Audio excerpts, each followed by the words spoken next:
What is the best thing you can do for your health right now? Is there something that you can do every day? It's free, it's lovely to do, and it'll take your health and fitness to a new level. What I'm going to share with you in this video, I think will surprise many of you.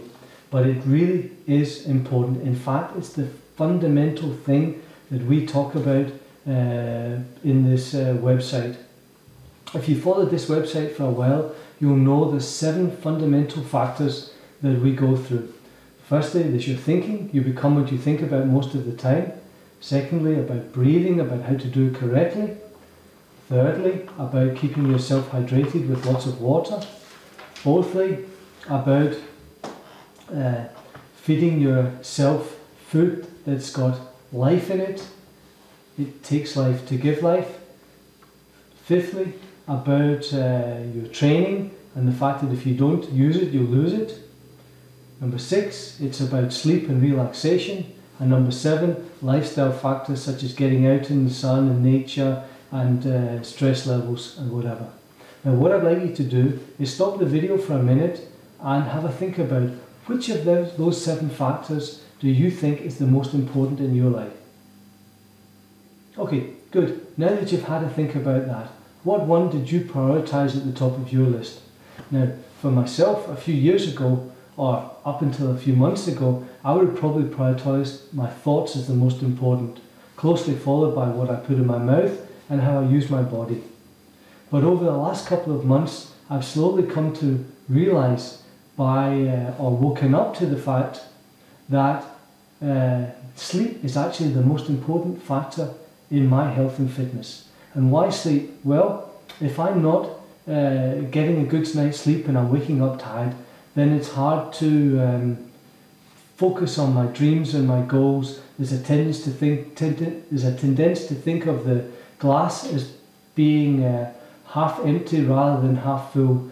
There's a tendency to think about the negative things rather than the positive things. And I also find I struggle to get all my things done during the day. But if I've had a good night's sleep and I've woken up with lots of energy, even though I've slept a bit longer and I've got less time in the day, I find I've got more done. So sleep is definitely helping me reach my goals faster. What I've also found with my sleep is that if I'm tired, then I'm craving sugar in the form of chocolate, and that my energy levels are so that I'm looking for a pick-me-up once in a while. Now, for some of you, it might be caffeine or even a cigarette you're wanting or craving to give you the energy boost. But lack of sleep, in more and more research, is being shown to have a big effect on the diet and what you put in your mouth. And in another video, we'll share with you the research that's showing if you're not going to bed on time, then you're risking getting fat. Now, when you're tired, it's also hard to push yourself in when you're training.